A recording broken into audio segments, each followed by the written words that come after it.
Kung papipiliin ka, ano ang mas gusto mo? Yung mahal ka na halos masakal ka na, o yung hindi mo alam kung mahal ka talaga pero nasa kanya lahat ng hinahanap mo?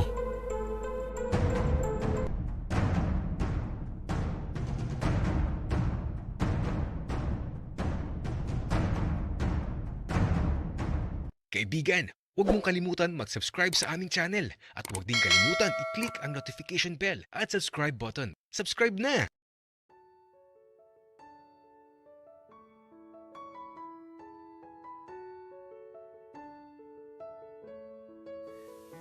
Maki, ikaw ha, kapag nakauwi ka na, magpapakabait ka. Tsaka huwag mong kakalimutan yung mga bilin ko palagi sa'yo. Kuya William, ano ka ba? Oo naman, syempre. Bakit ba kasi nakatakas pa yung luka mong ex?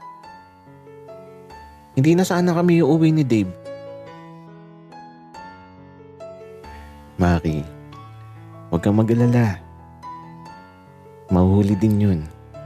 At kapag nangyari yun, sasabihin ko kaagad sa'yo. At saka kanina ka pa nga, naglo-lollipop dyan. Pagod na si Bembem. Pagpahingahin mo naman. Sinusulit ko lang, Kuya William. Uuwi na kasi ako bukas. Hayaan mo na ako magpakabusog dito. Ay nako, Maki. Di ka mabubusog dyan.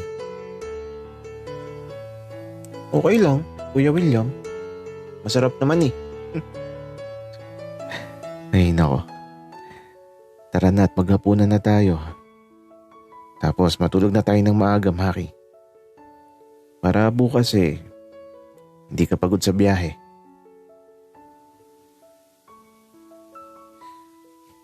Lagi ka naman ganyan, Kuya William. Lagi mo akong pinapatulog ng maaga. Tapos, hindi naman ako makakatulog. Kasi, napakaano mo. Maki, ikaw nangangalabit ha. Hindi ako. Pero tara na kumain sa kusina. At si Bembem pagod na.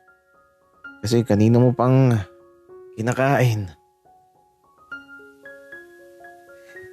Natatawa na lang ako kay Kuya William.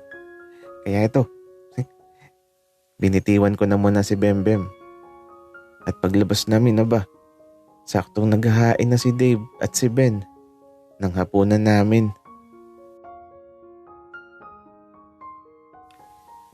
May napapansin talaga ako sa kanila. Parang may something. Ang sweet kasi. Pero masarap yung nakahain. Kaya ito, kakain na muna kami. Ben, bukas, pagkahatid natin kay Dave at Maki, magdala ka na ng mga gamit mo dito. Tapos, samahan mo muna ako. Sir William. Sige po. Sasabihan ko na din po yung ibang makakasama natin dito na maganda na ng mga gamit nila. Sige, Ben. At saka mamaya dito ka na matulog para may kasama si Dave sa silid niya.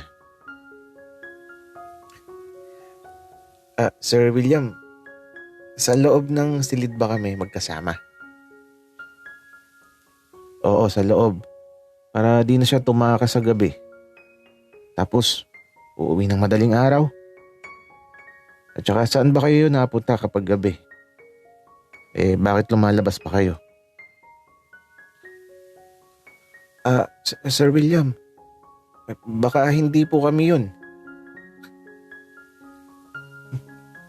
Kuya William, oo nga, baka di kami yun. Baka namamalikmata ka lang. Sige, magpaliwanag kayo. Anong ginagawa niyong kababalaghan at umaalis kayo kapag gabi? At eto na nga, di na nagsalita at nagbubulungan na lang si Dave at si Ben. Ako kasi ang nagsumbong eh. Kaya ito, di na sila nakasagot. Dumiretso kain na lang kami. At nung makakain, ayun. Nagkulong na sa kwarto si Dave at Ben. Kami naman ni Kuya William. Nag-iikot sa paligid. At baka mamaya nakapuslit dito yung luka. Mahirap na. Tapos, nagtungo na din kami sa security guard para masabihan sa mga dapat nilang gawin kapag nakita yung luka. Mabuti ng alerto para sigurado yung kaligtasan ng lahat.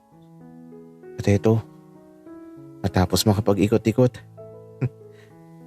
bumalik na kami sa malaking bahay. Tapos, diretso sa silid. At alam nyo na, susulitin ko ang huling gabi dito. Walang dapat sayangin na oras. Kasi siguradong matatagalan na ulit bago kami magkita ulit ni Kuya William. Kaya walang sasayangin. Hanggang sa huling patak.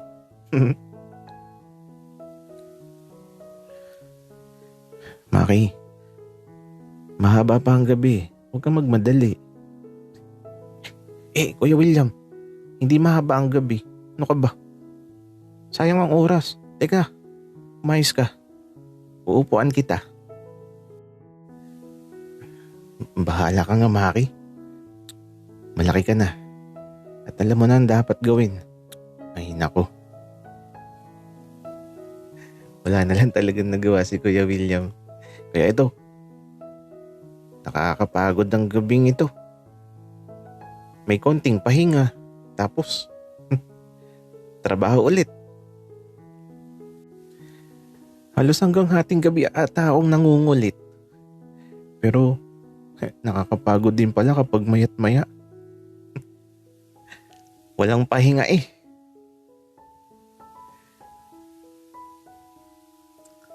Hating gabi na. Pagod na ako. At si Kuya William naman, mas pagod. Ubos na ubos ang lakas eh. Wala na akong tinira.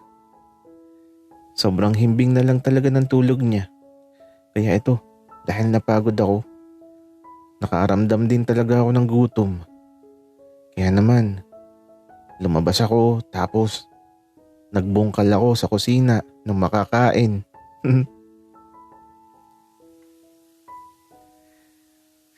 Sobrang nagutom talaga ako. At habang kumakain ako ng bahaw at adobong manok, nakangiti lang ako. Siyempre, masaya ako. Pero may konting lungkot. Kasi, magkakahiwalay na kami. Pero, ganun talaga. Nag-aaral pa kasi ako. At kailangan ko muna magtapos ng pag-aaral. Ay naku. Pero okay lang. Mabilis lang naman na lilipas ang mga araw. Kaya ito, kain lang muna hanggang sa mabusog na ako. At habang umiinom ako ng tubig, parang may naramdaman akong kakaiba. Parang may malamig na hangin na umiihip. Tapos kinilabutan ako. Tapos parang nakarinig ako ng langit-ngit ng pintuan na bumubukas ng marahan. Natatakot ako sa nangyayari.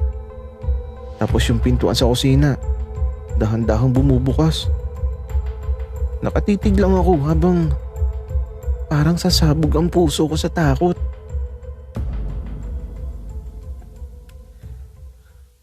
Tapos, may kamay na kumapit sa gilid ng pinto. Kasabay nito nakita ko na may maduming paa na pumasok mula sa pintuan. Sa sobrang takot ko, napaupo ako diretso sa ilalim ng lamesa. Nagtago ako. At pagtingin ko sa may pintuan, nasa loob na siya. Natatakot ako. Parang aswang yung itsura ng mga kamay at paa niya na nakikita ko dito sa ilalim ng lamesa kung saan ako nagtatago. Tapos may hawak siyang mahabang kutsilyo na parang makalawang. At ito, daan-daan siyang naglalakad na di ko alam kung tatakbo na ba ako, pero baka habulin ako. Naglakad siya tapos kumuha siya ng baso at eto, kumuha siya ng tubig. Narinig ko yung gripo na binuksan niya eh. Pero teka, sino ba to? Kaya ito, naglakas loob ako na sumilip. Sobrang maingat ako sa kilos ko. Kaya habang sumisilip ako, sobrang takot na takot ako. Teka, kilala ko siya. Pero paano ako makakaalis dito? Natatakot ako. Ang haba nung dala niyang kutsilyo. Tapos makalawang pa. Tapos mukha na talaga siyang luka ngayon. Magulo yung mga buhok niya na halatang hindi nagsusuklay. Tapos may punit yung mga damit niya. Bakit nandito siya? Paano siya nakapasok? Ano bang gagawin ko? Magtatago na lang ba ako dito? Pero kung tatakbo ako, siguradong hahabulin niya ako. Natatakot ako. Ano bang dapat kong gawin?